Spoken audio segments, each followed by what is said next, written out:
I want to respond to some points being made in the comments because I think people have misunderstood. The football hooliganism which was going on in Amsterdam, and there's a lot of it recorded, and some of it appeared on Sky TV. Football hooligans, Maccabi supporters tearing down Palestinian flags around Amsterdam. At least two incidents that I can find on the net recorded, and what appears to be a challenge to the 2-minute silence for the victims of Spain's floods, with chants that I can't quite hear. I'm told the chants are no schools in Gaza because we killed all the kids. I'm not sure whether that's the case, but it's not attractive. And that seems to be the background, and people going down the escalators chanting appallingly racist and provocative things. These are the Maccabi supporters. And that is one issue. The other issue is that the response seems to have gone beyond the stadium. And that's the point where I think I think one has to be very clear. It only takes a small effort to ignite this anti-Semitic rage, and it goes beyond the immediate environments. Now, I don't condone the football hooliganism. I don't condone the chanting.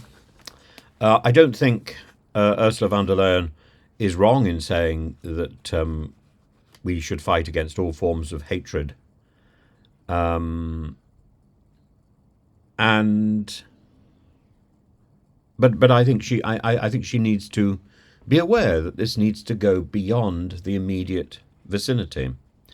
Naftali Bennett's comparison between this to Kristallnacht is reasonable, I think, because people in the city of Amsterdam, Jewish people in the city of Amsterdam, were frightened. Was he weaponizing anti-Semitism? That's one of the charges which is being made. I don't think he was. I think it is there. Was it provoked by the supporters of the Maccabi football team? Absolutely. Should that team be playing in European matches? Absolutely not. In the same way as the Russian teams are not playing in European matches, I think there should be a ban because it causes too much problem. But is it right to condemn the anti-Semitism? 100%. Is it right to condemn the hooliganism? Absolutely. That's a different matter. These are two different issues. Both need to be condemned.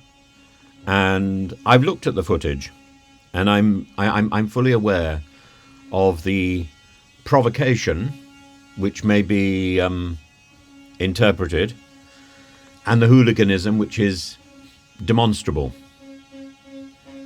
But nothing should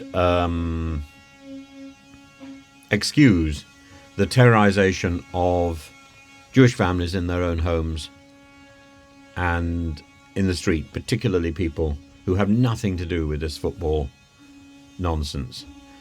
The simple answer is very clear. While Netanyahu pursues his belligerism, his pugilistic obsessions, sporting events should stop.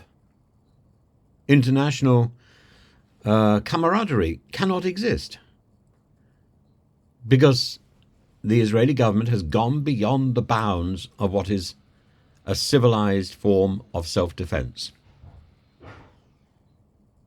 It is now about collective punishment and savagery, and that cannot be condoned and accepted. And it goes beyond, should we provide weapons to Israel? We should be for the safety of the Israeli teams, they should not be invited to participate in European or Western games. Full stop. But nothing excuses the anti-Semitism. And to, quote, contextualize it is to try and excuse it. We can't excuse it. We can't excuse it. In the same way as we cannot excuse Netanyahu's actions in Gaza. We cannot excuse them. In the same way as we cannot excuse Putin's actions in Ukraine.